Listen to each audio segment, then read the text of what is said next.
الحال والصلاة والسلام على حبيبه صاحب الحسن والجمال وعلى آله وأصحابه بالرحمة والآثار. أما بعد فأعوذ بالله من الشيطان الرجيم. بسم الله الرحمن الرحيم. إنما يريد الله ليذهب عنكم الرجس أهل البيت ويطهركم تطهيرا. آمنت بالله صدق الله مولانا العظيم وبلغنا رسوله النبي الكريم الأمين.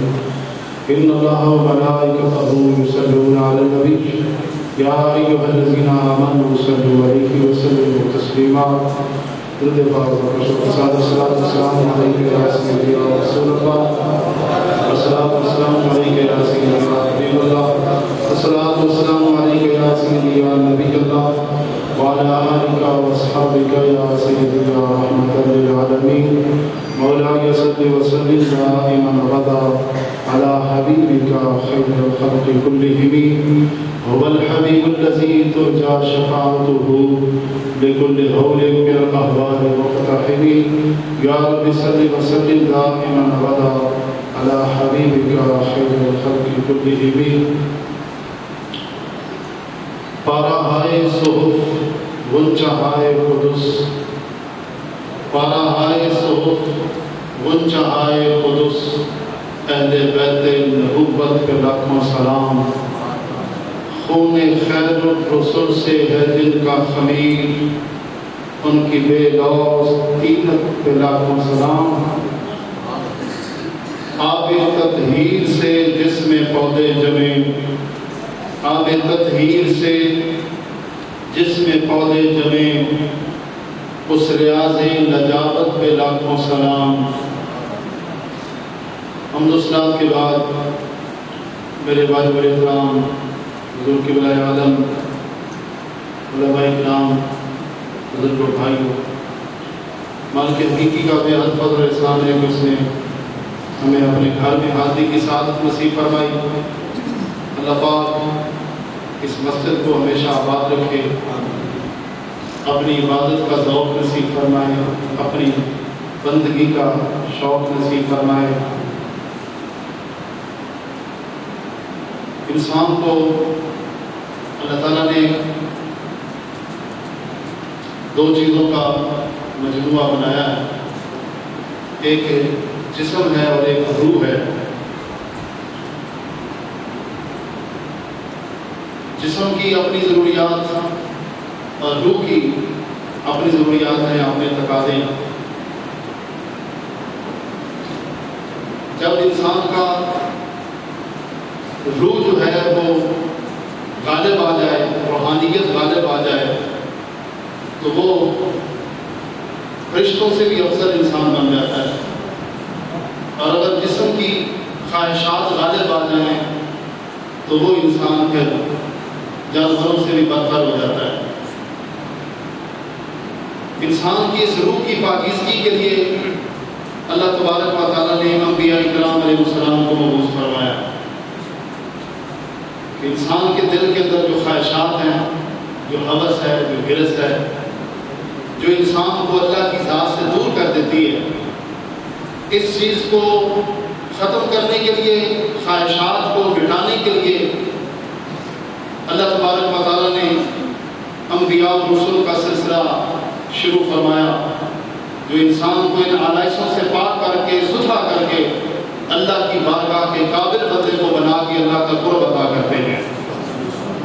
ہمارے پیارے آقا امام الانبیاء حبیب کبریا صلی اللہ علیہ وسلم کی جب آمد ہوئی تو صحیح البخاری میں میرے آقا کا فرمان ہے، حضور فرماتے ہیں جعلت لی الارض مسجدا وطہورا. میں نے اس دھرتی پہ جب قدم رکھا تو میرے قدم رکھنے کی وجہ سے اللہ نے ساری روئے زمین کو پاک بھی کر دیا ہے، مسجد بھی بنا دیا ہے. حضور کے قدموں کی برکت سے ساری روئے زمین پاک ہو گئی، ساری روئے زمین کو اللہ نے مسجد بنا دیا. اور طہارت کے لیے اگر پانی نہ ہو یا پانی بندہ استعمال نہ کر سکتا ہو تو اس مٹی کو پاک کرنے والا بنا دیا ہے، طاہر مطہر بنا دیا ہے کہ اگر بندہ تیمم کر کے وضو کی جگہ پہ تیمم کر کے اگر نماز پڑھتا ہے، نماز بھی قبول ہوگی. اللہ پاک اس عبادت کو بھی اپنی بارگاہ میں قبول فرمائے گا. چیز رسول اللہ صلی اللہ علیہ وسلم کے ساتھ نسبت رکھتی گئی، ہر اس چیز کو اللہ نے پاکیزگی عطا فرمائی۔ وہ رسول اللہ صلی اللہ علیہ وسلم کے اصحاب ہیں، وہ رسول اللہ صلی اللہ علیہ وسلم کی آل پاک ہے۔ جس جس چیز کو میرے آقا کی نسبت نصیب ہوگی، حضور کی پاک نظر کے سامنے جو آ گیا، ان کے دل سے پھر ہر قسم کی علائش کو اللہ نے پاک کر دیا، اور ان کی طہارت پاکیزگی کا اعلان اللہ نے قرآن کریم میں خود فرما دیا ہے۔ اللہ فرماتا ہے انما یرید اللہ لیذہب عنکم الرجس اہل البیت۔ اللہ فرماتا ہے کہ اللہ کی چاہت یہ ہے، اللہ کا ارادہ یہ ہے، اللہ چاہتا یہ ہے کہ اے میرے نبی صلی اللہ علیہ وسلم کے گھر والوں، تم سے رجس کو اللہ نے پاک کر دیا۔ ایک ہوتی ہے نجاست، جو ظاہری پلیدی ہو نا اس کو نجاست بولتے ہیں۔ ظاہری پلیدی سے ہر انسان نفرت کرتا ہے، خواہ مسلمان ہو غیر مسلم ہو، انسان کی طبیعت کراہت کھاتی ہے۔ کسی کے کپڑوں کو جسم کو لگ جائے انسان اس کو برداشت نہیں کرتا، اس کو نجاست بولتے ہیں۔ لیکن یہاں لفظ بولا ہے رجس کا۔ رجس جو ہے نا، رجس کہتے ہیں باطنی نجاست کو، دنیا کی خواہش کو، دنیا کے ہرس اور لالچ کو رجس کہا جاتا ہے۔ اللہ تبارک و تعالیٰ نے محبوب کے گھر والوں کے لیے گواہی دے دی ہے کہ ان کے دلوں سے ہر قسم کی رجس کو اللہ نے پاک رکھا ہے، اور وَيُطَهِّرَكُمْ تَطْهِيرًا، بلکہ پاک نہیں کیا، خوب خوب ان کو پاک فرما دیا ہے۔ آپ قرآن مجید کے الفاظ پہ غور کرنے سے سارے مسئلے حل ہو جاتے ہیں۔ سارا جھگڑا ہی اس بات کا ہے کہ دنیا دار لوگ جو ہے نا وہ اپنے آپ پر قیاس کرتے ہیں کہ جیسے ہم ہیں، دنیا کی خواہشات ہمارے اندر ہے، اس طرح کی ان کے اندر بھی۔ اللہ نے گواہی دے دی نہیں، جن کے سینوں کو اللہ نے خود پاک کر دیا ہے، مصطفیٰ کریم علیہ السلام کی نگاہ نے جن کے سینوں کو پاک کر دیا ہے، ان کے دلوں میں نہ کوئی دنیا کی خواہش ہے، نہ حکومت کی طلب ہے، نہ کوئی کسی عہدے کا منصب کا کچھ شوق ہے۔ اللہ تبارک و تعالیٰ نے ان کے دل میں محبت رکھی ہے، اپنی محبت رکھی ہے یا اپنے پیارے نبی علیہ السلام کی محبت رکھی ہے۔ ان کو ہر قسم کی بلائی سے اللہ پاک نے محفوظ اور پاک رکھا ہے۔ صحابہ کرام کے لیے بھی بار بار قرآن مجید میں آپ پڑھیں، اللہ فرماتا ہے کہ یطہرکم، ان کے لیے بھی فرمایا کہ اللہ نے تمہیں پاک کر دیا۔ یبتغون فضلا من اللہ ورضوانا، اللہ فرماتا ہے کہ انہوں نے گھر بار چھوڑا، دنیا کے مال و اسباب چھوڑے، سب کچھ چھوڑا، کس لیے؟ ان کے دل کی کیفیت اللہ پاک گواہی دے رہا ہے۔ دل کی کیفیت یہ ہے کہ کوئی چیز وہ طلب نہیں کرتے، صرف طلب کرتے ہیں مادے کا فضل تلاش کرنے والے ہیں، اس کی رضا تلاش کرنے والے ہیں۔ یبتغون فضلا من اللہ ورضوانا، وہ اللہ کا فضل تلاش کرتے ہیں، اللہ کی رضا تلاش کرتے ہیں۔ یہ رسول اللہ صلی اللہ علیہ وسلم کی اس نگاہ پاک کا کمال ہے کہ جس کی وجہ سے سینے پاک ہو گئے، ان کو یہ کامل طہارت نصیب ہو گئی۔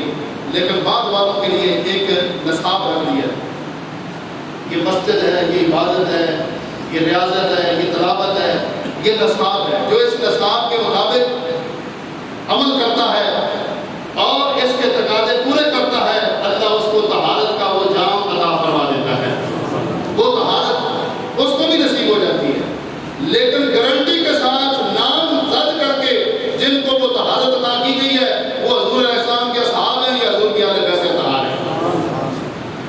صحابی کوئی بھی ہے نا عمل کے ذریعے سے نہیں کہ کوئی عمل کرے، نمازیں زیادہ پڑھے تو وہ صحابی بنے گا، نہیں۔ صحابی کی تعریف یہ ہے کہ جس نے ایمان کی نظر سے ایک نظر رسول اللہ صلی اللہ علیہ وسلم کے پاک چہرے کو دیکھ لیا ہے، اس کی وہ ساری منزلیں طے ہو گئی جو قیامت تک آنے والے کروڑوں سال کی زندگی پالے، ان کو وہ مقام نصیب نہیں ہوتا جو اللہ نے حضور کی ایک نگاہ کے صدقے ان کو وہ مقام عطا فرمایا۔ لہٰذا ان کے دلوں میں کوئی دنیا کی حوث نہیں ہے۔ بعض والوں کے لیے آزمائش ہے، امتحان ہے۔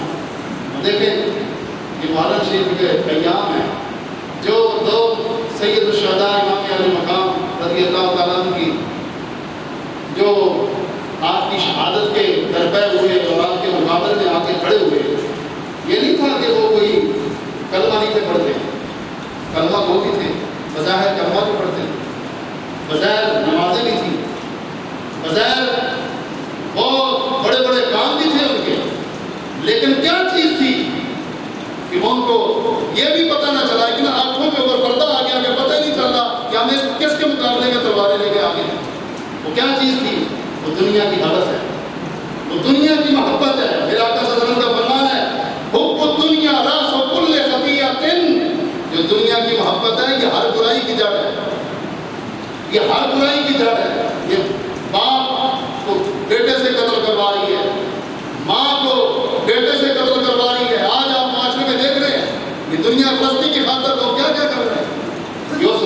نہیں تھا کہ دنیا کی ہرس کی خاطر یہ جو فوج کا کمانڈر تھا، یزیدی فوج کا کمانڈر عمر بن سعد بن ابی وقاص کا بیٹا، باپ اشرف مبشرہ صحابہ میں سے، بیٹا دیکھو کتنا بڑا بدبخت، صرف کس لیے کہ رائے کی گورنری لینے کے لیے، رائے جس کو ہم تہران کہتے ہیں نا، موجودہ نام اس کا تہران، یہاں کی گورنری کے لیے اس نے جناب اتنا بڑا اقدام کر دیا۔ یہ ہے وہ دنیا کی محبت جو جب بندے کے دل پہ پردہ بن جاتی ہے، دل گندہ کر دیتی ہے، دل کو سیاہ کر دیتی ہے، آنکھوں پہ پردے ڈال دیتی ہے۔ یہ میرے رب کا کرم ہے کہ اس نے یہ عبادت کا ایک مقام رکھا ہے کہ جب بندہ عبادت میں مصروف ہو جاتا ہے اور دل کے ساتھ اللہ کی بات کرنے لگ جاتا ہے، اللہ اس کے دل کو نورانیت بھی عطا فرما دیتا ہے، اپنی محبت کا جام بھی عطا فرما دیتا ہے۔ یہ خدا کا شکر ہے کہ جو عبادت کی طرف مائل رہنے والے لوگ ہیں وہ بڑے نرم مزاج ہوتے ہیں، لیکن ہر ایک بندہ جو عبادت کی غرض کو سمجھتا ہے، یہ کوئی رسم نہیں ہے، کوئی بندہ رسمی جو ہے نا وہ عبادات کی طرف مسجد کی طرف، یہ رسم نہیں ہے۔ جب رسم سے ہٹ کر بندہ اپنی روح کی غذا سمجھتے ہوئے جب اس میں مگن ہو جائے گا، میرا رب اس کو حقیقی لذت بھی عطا فرمائے گا، اس کے دل کو اللہ پاک کو نور کا جام بھی عطا فرمائے گا۔ تو بہرحال اللہ کا یہ فرمان ہے کہ اللہ نے اہل بیت اطہار سے ہر قسم کی علائش کو پاک کر دیا ہے، کوئی بھی علائش ان کے قریب نہیں آ سکتی، ان کا ظاہر بھی اللہ نے پاک کر دیا ہے، ان کے باطن کو بھی اللہ پاک نے پاک فرما دیا ہے۔ جب یہ آیت کریمہ نازل ہوئی، جامع ترمذی میں آگے آپ صلی اللہ علیہ وسلم نے حضرت حسنین کریمین کو، سیدہ کائنات کو، حضرت مولا علی رضی اللہ عنہ، ان سب کو حضور نے چادر میں لیا اور عرض کی کہ اللہ ہؤلاء اہل بیتی، اے اللہ میرے یہ اہل بیت ہیں تو ان کو خوب خوب پاک فرما دے۔ یہ میرے آقا صلی اللہ علیہ وسلم بتانا چاہتے تھے کہ باقی تو جو پاک ہیں، ازواج مطہرات ہیں وہ بھی پاک ہیں، اصحاب ہیں وہ بھی پاک ہیں، کوئی بندہ ان کو ان پاکوں سے علیحدہ نہ کرے۔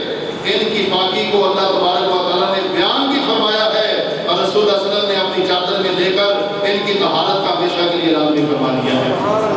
اپنی ایمان سے آپ بتائیں کہ دل کی پاکیزگی کا بیان رب تعالیٰ خود فرما دے، ان کے دل میں کوئی دنیا کی حوث رہ سکتی ہے، کوئی کرسی کی لالچ، کوئی حکومت کی تمنا، سارا جھگڑا اسی سے ختم ہو جائے۔